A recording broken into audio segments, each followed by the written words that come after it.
Welcome to the Katy ISD Kindergarten GT Screening Information Session.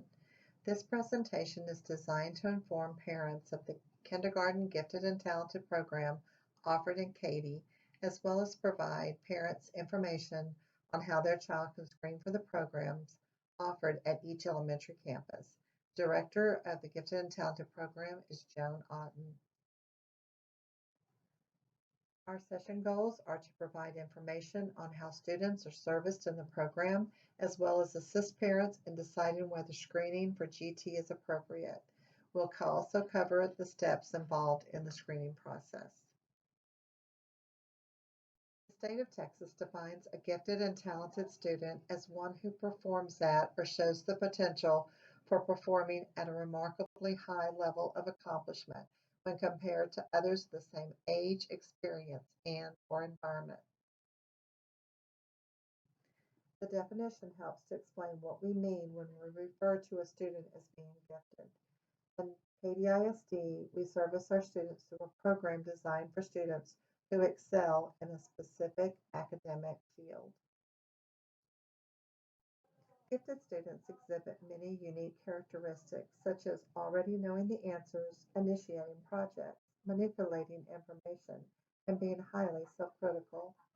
Take a moment to look over the traits to see the differences between the bright child and the gifted child and see where your child fits on the chart. The purpose of providing gifted services is to meet the educational needs of the identified student. Being identified as gifted is not an honor or an award, but a need for services to ensure that that student's needs are being fulfilled emotionally, socially, and academically. The GT program for Katy begins in March of each year. Identified students are pulled from their kindergarten classroom 1 hour per week to work with a Campus Challenge teacher and along with other students who were identified for the program. The objectives of the Kindergarten Challenge program are to encourage and build upon higher level thinking skills through listening, oral communication, and interpretive thinking activities. We want them to think critically and process things logically by identifying patterns, relationships, and analysis. Students will also have the opportunity to think creatively by solving problems, using flexibility, originality, and seeing that there can be many solutions to a problem. The Challenge program for grades 1 through 5 are also designed to meet the needs of students with a high general intellectual ability. Students meet in the Challenge classroom for 1 full day each week, and they will work on 3 highly engaging units each year. There are a total of 15 units that rotate over a 5-year period, so the students never repeat the same unit. The units will include interdisciplinary themes of oceanography, archaeology, technology, medicine, and chemistry, to name a few. These units incorporate math, science, social studies, and language arts into the lesson. This also means that the student is missing 1 full day of instruction each week. Our screening process begins when a parent completes the parent checklist. We will also be collecting a classroom observation and an ability test. All 3 of these make up phase 1 of our screening. Students who meet certain criteria may be administered achievement tests in math and reading as a part of phase 2 screening. For those requiring one additional measure, an intelligence test may be administered as a part of phase 3. Please note that not every student will complete all 3 phases of screening. Let's look a little closer at each of the screening phases. In phase 1, the 3 items considered are both the parent and classroom observation along with the ability test. The state of Texas requires a district to collect measures from multiple sources when identifying students for GT. When you return your checklist, you are giving us permission to screen your child and for them to participate if the services are identified. Please complete your parent checklist completely and score your child according to the indicators listed on the form. A score of a 1 is used if you never or seldom see the trait exhibited by the child, and a score of a 4 would indicate that you see it quite often. For a few of the traits, we're going to ask you to reflect and share an example of how you've seen that trait exhibited by your child.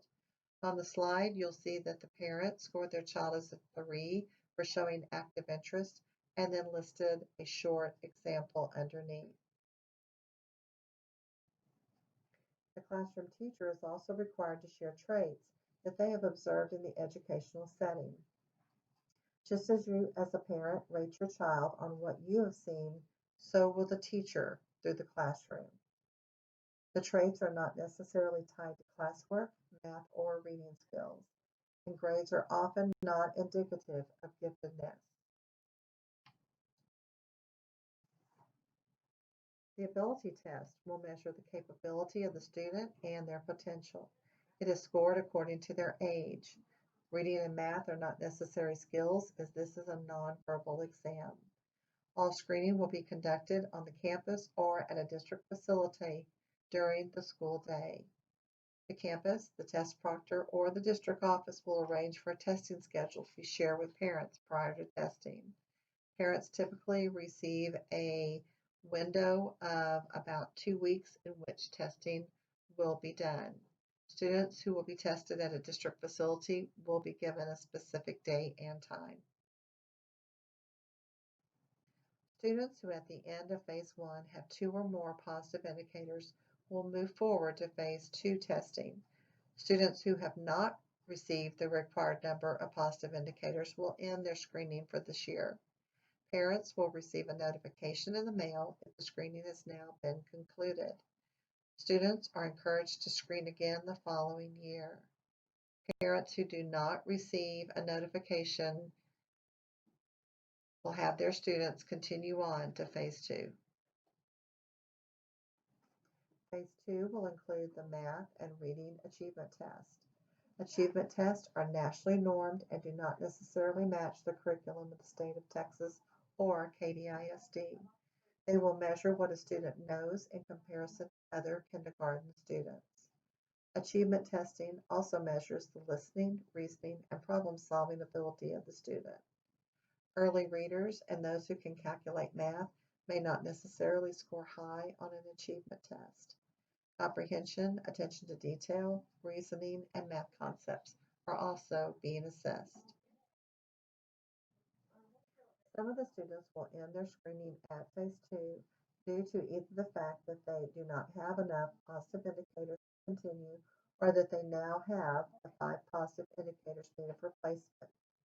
Students who will require 1 additional positive indicator will be administered an intelligence test that is given one-on-one and administered orally. Students who move on to Phases 2 and 3 will receive their final notification letters of acceptance or non-acceptance in late February. On this slide, you'll see an overview of the screening process. As you can see, it takes quite a bit of time. We begin in early October and do not conclude until the end of February. We screen many students in kindergarten, and the process takes time, so we ask that you remain patient and wait for final notification to be sent through the mail. Challenge teachers will not be able to release screening information or progress before the final decisions are made. The due date for the parent checklist is posted on our website and is also printed on district and campus communication. Please make sure that you submit your checklist to the campus by the due date, or your child will not be able to screen this year. Let's look at a few FAQs to consider if this is the right time to screen your child. Think about the characteristics of giftedness from the bright child and the gifted learner. Where did your child fit? Is your child ready to take multiple standardized time testing? And if this is not the right year for your child, students may be screened again in multiple years. Information about gifted services can be found many different sites. Here are 4: the KDISD website, our parent group, Katy Parents of Gifted and Talented, and 2 organizations, the TAGC and NAGC. Other frequently asked questions: what tests will be given? When will you know? We do not release the names, exact names of the tests that we'll be using for testing, but we do use a combination of ability, achievement, and intelligence testing. Your test proctor, who is assigned to your campus, will give you the days of when your child could be tested. If your child is identified for challenge, they would be leaving the regular classroom. At kindergarten, that would be for 1 hour. In grades 1 through 5, it would be for the full day. We do ask that teachers avoid giving any major tests on challenge day. Brand new material should be avoided. If not, then we ask that they pull the student aside to go over anything that was introduced on the day that they missed. Challenge students should not be doing all of the classwork that is done while the class is in session and they are in challenge, but they are responsible for homework that was begun before the day and that is given on the day of challenge. Students that do not qualify, or students who do qualify, do not need to be tested each year once they are admitted into the program unless an exit is required. Students continue in the program each year without further testing. Students do not have to be proficient in English to complete the first test, which is a nonverbal test, and we do have tests in Spanish for achievement and intelligence measures. If your child is going to be absent on a day that they are scheduled for testing, we ask that they do stay home. We would prefer them to be at their best on a day of testing. Testing can be made up on another day. The ability test and the intelligence measures are comparing students of the same age, so students being younger than their classmates should not have an effect on a placement decision. And again, as we mentioned earlier, students who are not identified in kindergarten can be rescreened in the spring of their first grade year for placement in the second grade program. If your child is identified and moves to another Katy ISD school, that designation will carry over with them and they would be serviced at their new Katy ISD campus. I want to thank you for joining us for this online session. If you have further questions or you need more information about GT, about kindergarten screening, we ask that you contact your campus challenge teacher.